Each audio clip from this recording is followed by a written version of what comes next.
semuanya adalah hal-hal yang positif, hal-hal yang mudah-mudahan semakin mendekatkan kita kepada ketaatan kepada Allah Subhanahu wa taala. Nah, langsung aja. Jadi kalau ngobrolin tentang tema yang mau kita bahas di malam ini, simple life, simple problem. Ya, itu kan kalau diterjemahkan ke bahasa Indonesia kan katanya harus ngomong pakai bahasa Indonesia, ngomong pakai bahasa Sunda aja dikritik ya. Jadi simple life, simple problem ya artinya sederhanakan hidupmu, maka akan semakin sederhana masalahmu. Nah, kurang lebih kayak gitu. Ini materi yang saya dapatkan dari beberapa kali obrolan sama salah seorang guru dan sahabat lah ya, Bang Dery Sulaiman. Nah, jadi simple life, simple problem. Makin simple hidup kita, sebenarnya makin sederhana masalah yang kita hadapin.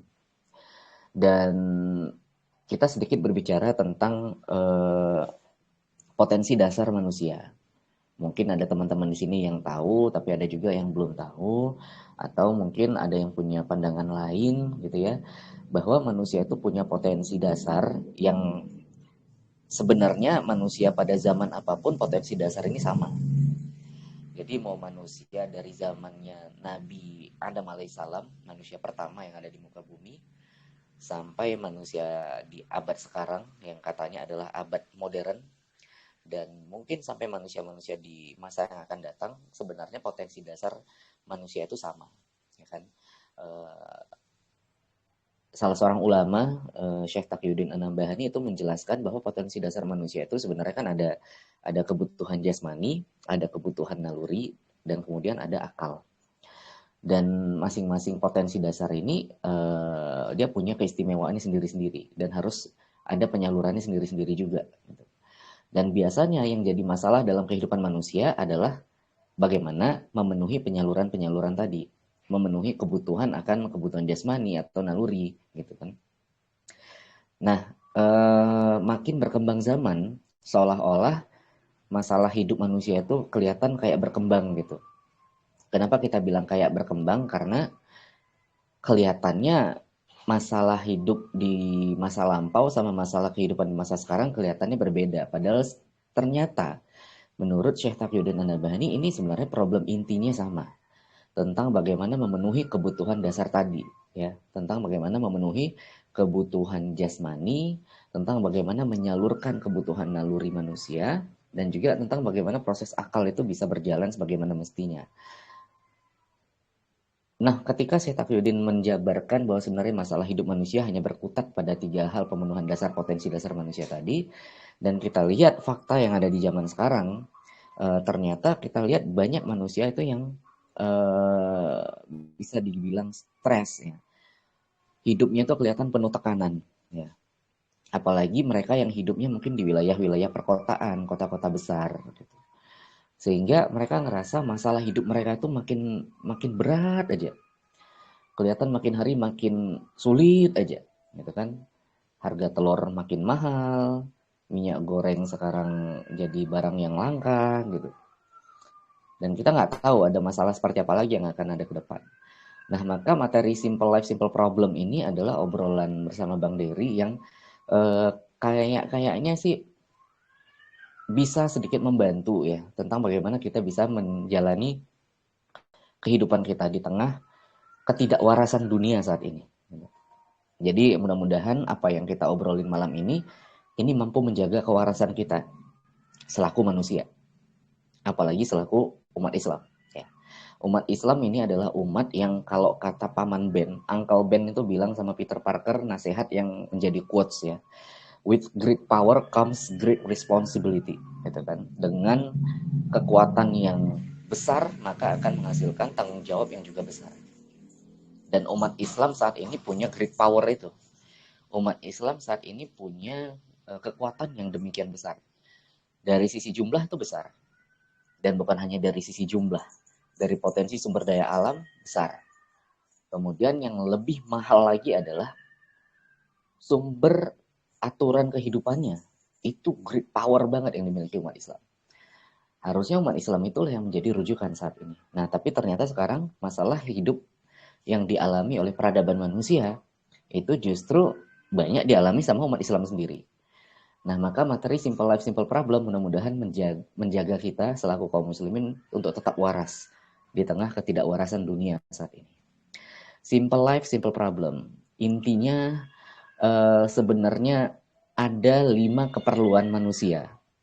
Ya, ada 5 keperluan mendasar manusia yang sehari-hari ini yang kita pentingkan. Sehari-hari hidup kita berkutat untuk memenuhi 5 keperluan dasar ini. Padahal 5 keperluan dasar ini, kalau makin simple kita memahaminya, sebenarnya masalah hidup kita juga akan lebih simple. Yang pertama, kata Bang Dery Sulaiman itu, harusnya keperluan dasar manusia yang pertama ini kita bisa bikin simple, tapi ternyata enggak. Apa itu? Makan dan minum. Ya, makan dan minum. Apa yang kita konsumsi untuk kita masukkan ke dalam mulut kita. Manusia saat ini berkembang memang. Berkembang mulai dari peradaban kehidupan manusianya, termasuk dalam hal kuliner. Ya. Sehingga nggak salah dong kalau peradaban manusia dia punya karya-karya berupa masakan-masakan yang variatif. Ya. Beda daerah bisa beda cita rasa. Beda daerah bisa beda varian makanannya.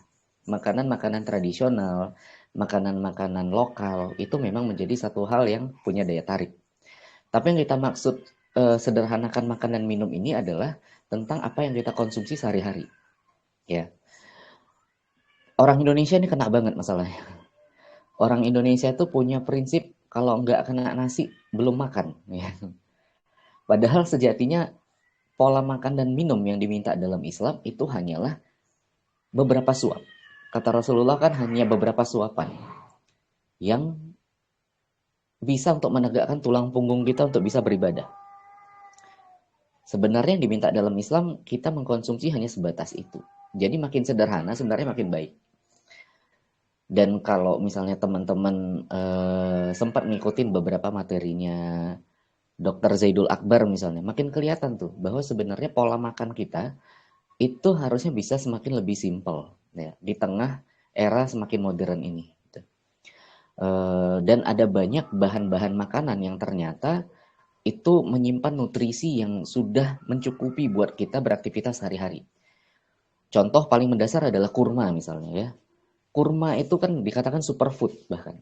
Makanan super dari Allah yang kandungan nutrisinya. Nah, saya bukan ahli nutrisi, tapi Dr. Zaidul mengatakan kurma itu sudah punya cadangan nutrisi yang lebih dari cukup buat seorang manusia beraktivitas sehari-hari.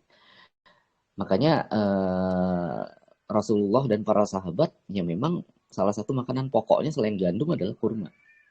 Ya. Dan kurma itu cukup. Tapi karena kita orang Indonesia, kita punya prinsip yang beda kan. Kalau nggak makan nasi, nggak makan gitu. Belum kenyang rasanya kalau belum ketemu nasi. Ya nggak salah sih, nggak salah karena kan tiap daerah punya punya apa ya, ya punya uruf, punya kebiasaan yang berbeda-beda.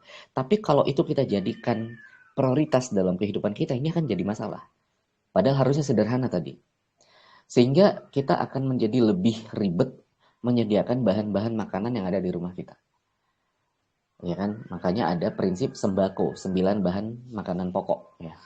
Padahal dengan kurma tadi misalnya kita udah punya satu sumber makanan pokok aja tuh. Makanya bahkan di dalam satu hadis Rasulullah itu dikatakan bahwa rumah yang tidak ada kurma di dalamnya yaitu adalah rumah orang yang kelaparan. Dan sebaliknya rumah yang di dalamnya ada kurma maka nggak akan kelaparan. Karena kurma sebenarnya udah lebih dari cukup ya sebagai kandungan nutrisi. Simple life, simple problem. Maka sederhanakan makan dan minum kita. Sehingga energi kita itu bisa teralihkan ke hal-hal lain sebenarnya. Ya, makan dan minum ya. Dan sebenarnya kan bukan menjadi hal yang jadi masalah penting ketika misalnya makanan kita dari hari ke hari itu aja. Contoh misalnya, mungkin anak-anak kos sering ngalamin lah ya, berhari-hari makanannya itu cuma mie instan atau telur ceplok gitu kan. Secara hukum syar'i itu nggak haram kok gitu. Ya, sepanjang itu bisa menegakkan tulang punggung kita untuk beribadah, untuk beraktivitas, untuk bisa beramal solih, maka itu nggak jadi masalah sebenarnya. Hanya saja kita sebagai manusia kadang-kadang butuh variasi gitu. Butuh bosen lah kalau makan telur ceplok terus. Ya sekali-sekali ya telur juga tapi di dadar gitu ya. Maka ada variasi-variasi. Tapi intinya sederhanakan itu maka salah satu yang menjadi sumber masalah kita itu akan lebih terselesaikan, ya. Tentang makan dan minum. Ada banyak orang yang kalau udah makan dan minum di resto yang terkenal misalnya, habis makan malah stres. Kenapa? Bayarnya gila-gilaan. Itu kan. Kami pernah tuh punya pengalaman sama teman-teman di kantor yang lama, begitu makan di salah satu resto Arab, eh, bareng-bareng rame-rame, tahu-tahu kena tagihan 500.000. Udah, jadi itu jadi obrolan kan. Oh ternyata cuma makan siang gini aja akhirnya keluar uang 500.000. Nah akhirnya makan yang harusnya menjadi suatu hal yang membahagiakan kita karena kita akhirnya punya kandungan nutrisi dalam tubuh. Jadi akhirnya nyesel gitu. Harus ngeluarin 500.000 hanya untuk sekali makan. Nah itu ya, jadi makan dan minum itu satu poin yang harusnya kita bisa lebih simpel, lebih sederhana. Maka masalah kita lebih sederhana. Yang kedua, pakaian. Nah ini juga nih, makin modern peradaban manusia seolah-olah yang namanya busana itu punya tata cara tersendiri. Dan seolah-olah menjadi satu kewajiban, beda occasion, beda tata cara busananya. Ya. Dan biasanya ini ngadopsi peradaban-peradaban yang di luar Islam sih. Setahu saya begitu ya. Jadi kalau casual itu tata caranya begini. Kalau acaranya semi formal maka harus begini. Kalau acaranya formal banget maka harus begini. Dan akhirnya inilah yang membuat kita itu makin diribetkan dengan tata cara kita berpakaian. Padahal dalam Islam berpakaian itu ya memang bagian dari cara kita berbudaya, tapi harusnya tidak ribet. Ya. Coba teman-teman lihat, jangankan dalam peradaban Islam, dalam peradaban Jepang tradisional aja, kalau misalnya lihat film-film samurai kuno gitu ya, entah itu di filmnya serinya Kenshin Himura atau salah satu film favorit saya The Last Samurai yang dibintangi sama Tom Cruise. Ya. Di situ diambil contoh kehidupan para samurai-samurai itu kan. Nah, hal yang menarik yang saya lihat di situ adalah anak-anak kecilnya itu punya model pakaian yang sama dengan orang-orang dewasa. Ya kimono itu kan, kimononya para samurai. Yang menarik apa? Loh berarti dari kecil sampai gede mereka model pakaiannya ya itu aja. Sehingga mereka nggak diribetkan dengan kalau formal seperti apa, casual seperti apa, kalau mau kemana harus seperti apa gitu. Sehingga mereka udah lebih simple gitu dengan tata cara berbusana mereka, sehingga mereka lebih bisa menyesuaikan apapun aktivitasnya. Nah, dalam Islam sebenarnya kan seperti itu. Ya, kita itu diminta berbusana ya sebatas menutup aurat dan itu sopan. Ya, batasan aurat kita udah sama-sama tahu lah ya. Pria dan wanita pasti beda. Ya, pria batasan auratnya ya dari pusar sampai lutut. Kalau wanita ya seluruh bagian tubuh kecuali wajah dan telapak tangan. Maka selama itu menutupin aurat secara sempurna, maka itu sebenarnya sudah memenuhi syarat kita berpakaian. Kenapa akhirnya ribet? Karena kita terpaku pada mode. Kenapa akhirnya ribet? Kita terpaku pada yang namanya tren. Padahal tren selalu berubah-ubah.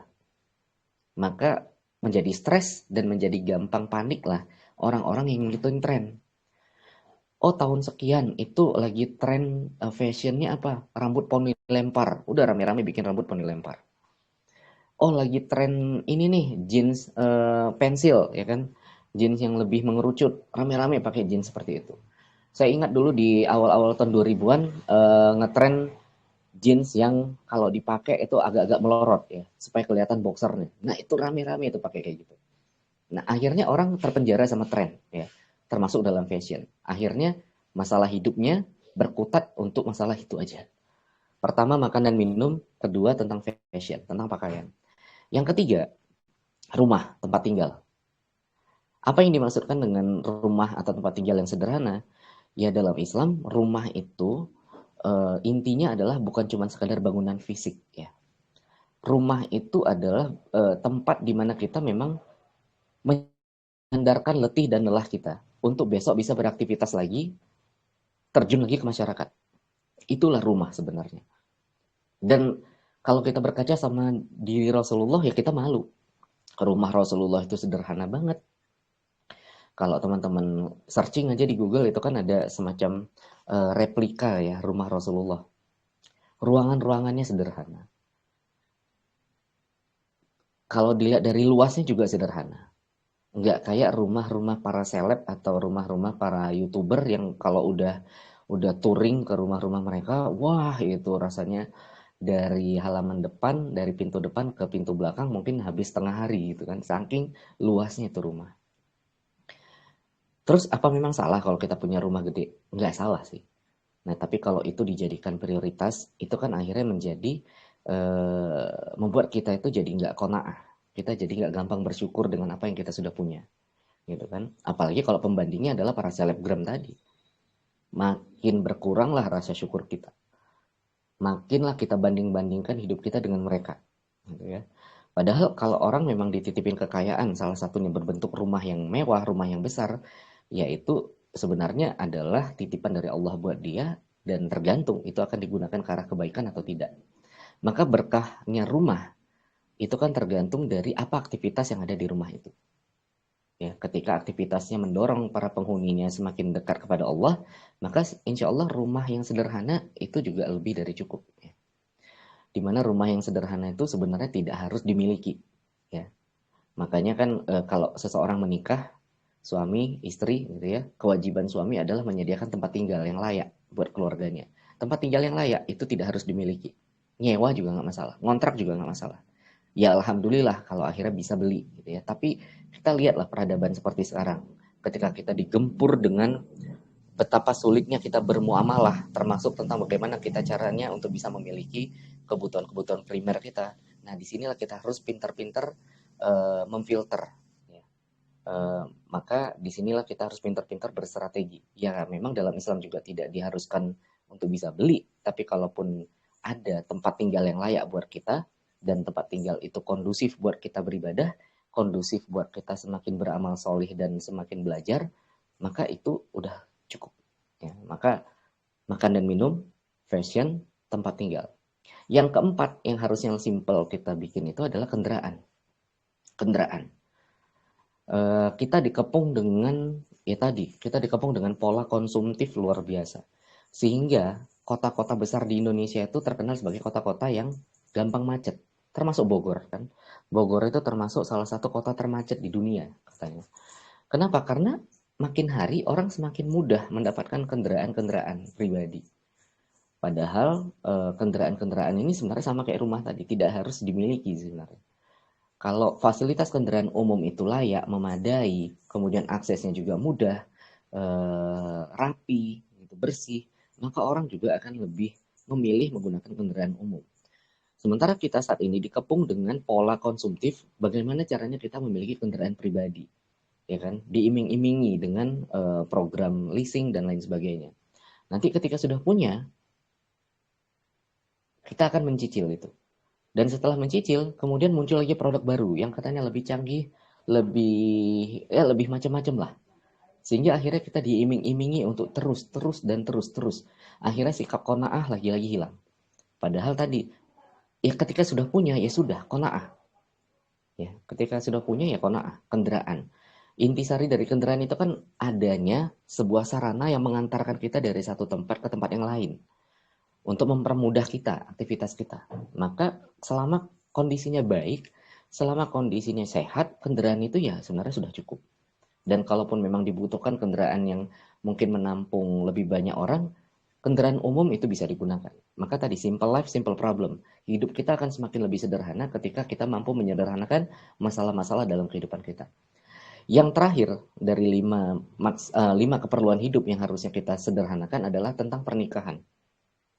Yang pertama tadi makan minum, fashion, tempat tinggal atau rumah, kemudian kendaraan. Nah, yang terakhir pernikahan.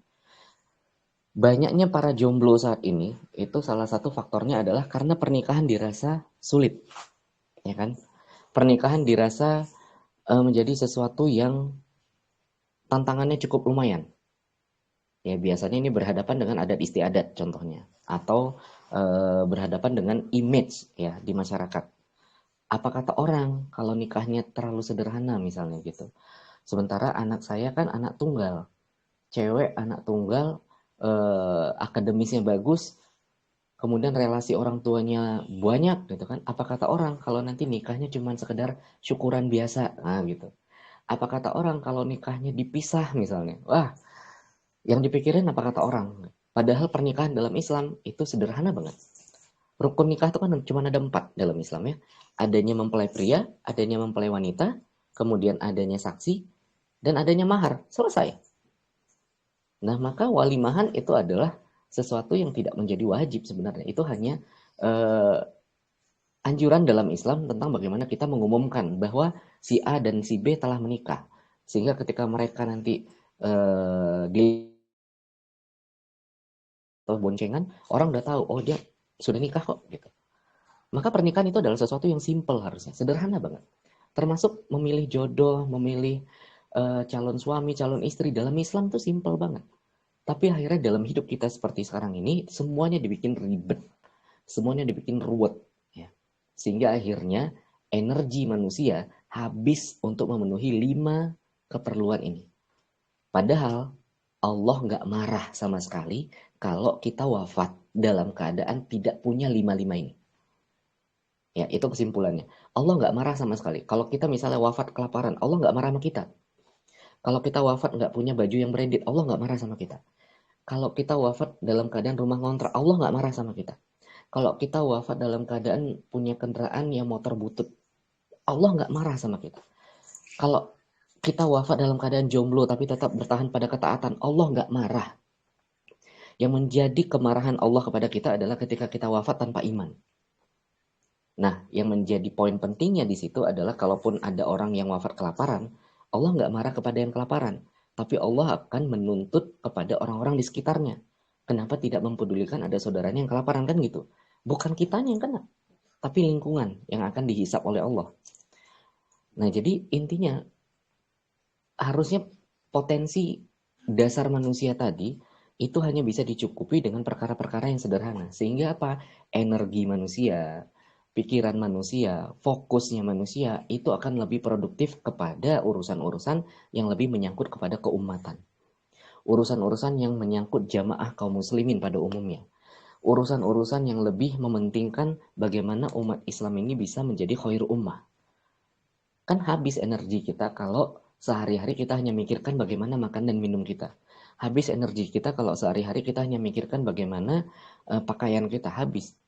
Sementara energi kita, pikiran kita itu bisa kita salurkan tentang bagaimana umat ini harusnya bisa bangkit.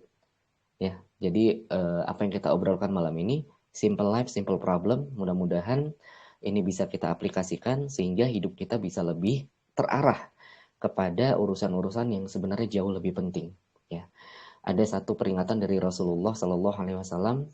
Walaupun para ulama agak memperdebatkan hadis ini, setahu saya, tapi dari sisi isi sebenarnya tidak bertentangan dengan ajaran-ajaran yang lain dalam Islam.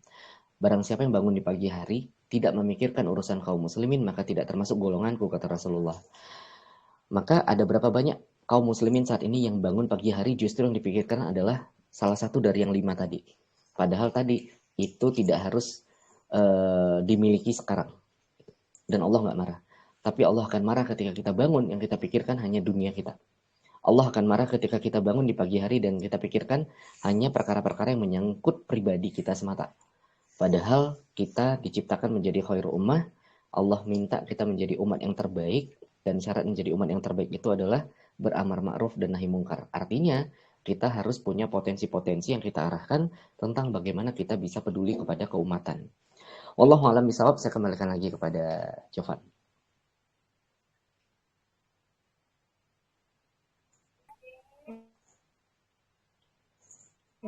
Nah, itu dia teman-teman semua ya tentang simple life, simple problem.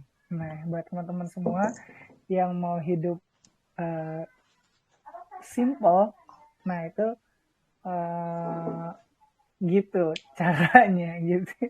Teman-teman bisa aplikasikan dari cerita kita malam hari ini gitu ya, buat bisa hidup makin simple itu makin nikmat. Jangan-jangan kita selama ini makin sibuk ya, karena memang ya bukan karena situasi yang menyibukkan kita, bukan karena situasi yang meribetkan kita, membuat kita ribet gitu, tapi justru malah diri kita sendiri yang nggak bikin ini semua jadi simple gitu.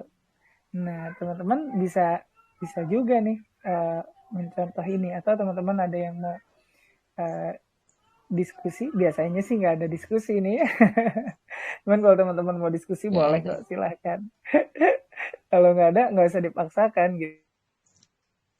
Boleh aja, boleh silahkan. Kalau kita ambil contoh kan ini Uh, ada Isa sama Diki ya, yang juga hmm, beberapa kali kan naik gunung kan.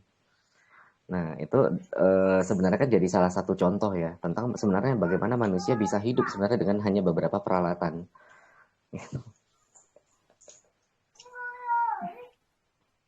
iya betul ya. Kalau misalnya naik gunung kan nggak perlu dibawa semua gitu.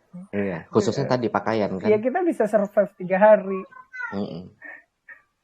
tiga tiga hari. Atau bahkan kayak Mas Yono, wah, Mas Yono itu kan Uh, itu bisa bisa hidup gitu dengan memprank Indonesia gitu.